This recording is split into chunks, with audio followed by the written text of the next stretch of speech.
If you ever visit Siquijor, Philippines, listen carefully. Not to the wind, not to the waves. Listen for singing.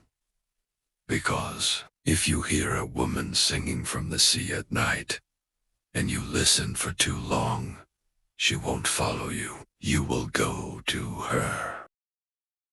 I came to Siquijor to document folklore. Old beliefs, stories people whisper but never record. I rented a small room near the coast, close enough to hear the ocean after dark. The first thing I noticed was how quickly the beach emptied at sunset. No fishermen, no night swimmers, no laughter. Just the sea. When I asked the caretaker why, he didn't answer right away. Some things only come out when the water goes quiet, he said. That should have been enough to stop me. That night, at 9:46 p.m., the waves stopped moving, not gradually. Instantly, the ocean turned flat, like dark glass stretched to the horizon. Then I heard it, a woman humming. Soft, steady, beautiful. The sound wasn't coming from everywhere. It came from one exact place beyond the rocks, as if something was standing there, waiting. I don't remember deciding to walk closer. I just remember realizing I already was. The moon revealed a figure in the water. At first, I thought she was a swimmer. Her back faced me. Long black hair floated around her shoulders. She didn't react to the waves touching her skin.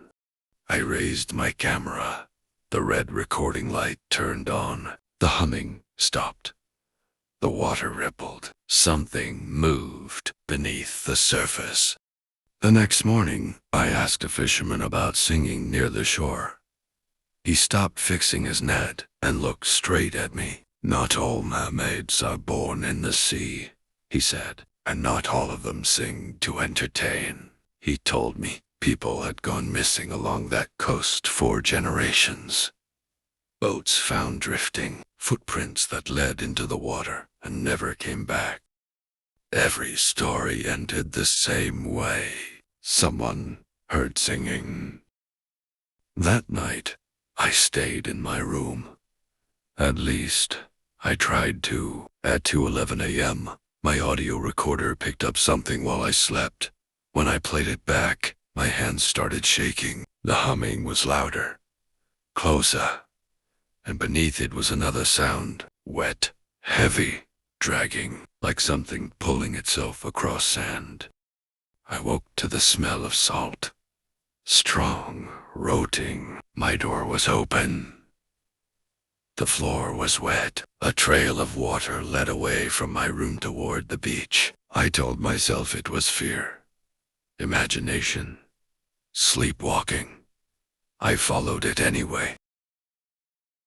The moon was full. The tide was low. The sea shimmered faintly, as if breathing.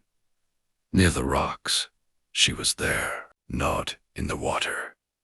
On the shore, her skin was pale, almost translucent. Her arms were too long, bending at angles that didn't look human. Her lower body wasn't a smooth tail. It was broken, segmented, jointed in ways that made my stomach twist. When she moved, I heard soft cracking sounds. She turned her head toward me. Her eyes were too wide, too still, and when she smiled, I saw rows of thin, needle-like teeth. Behind her, the water shifted. Dark shapes floated just beneath the surface. Human shapes. Bodies tangled in seaweed. She lifted one hand and pointed at me. The humming started again. This time, it was inside my head. I ran. I didn't hear splashing behind me. I heard dragging. Fast. Heavy. Getting closer.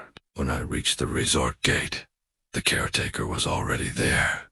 gripping a rosary so tightly his hands were bleeding. "You heard her," he said. "It wasn't a question. He told me the truth before sunrise. Long ago, someone had been offered to the sea to calm it. A woman. The ritual worked, but the ocean never let her rest. Now, when the water goes squire, she comes back to shore. She doesn't chase everyone," the caretaker said. "Only those who listen." I left Siquijor at dawn. Or at least, I think I did. Because sometimes, late at night, I hear humming. Not from the ocean. From my bathroom drain. And on full moons, the water in my sink rises on its own just enough to wet the floor. Last night, I found footprints leading away from it. Wet. Dragging. Pointing toward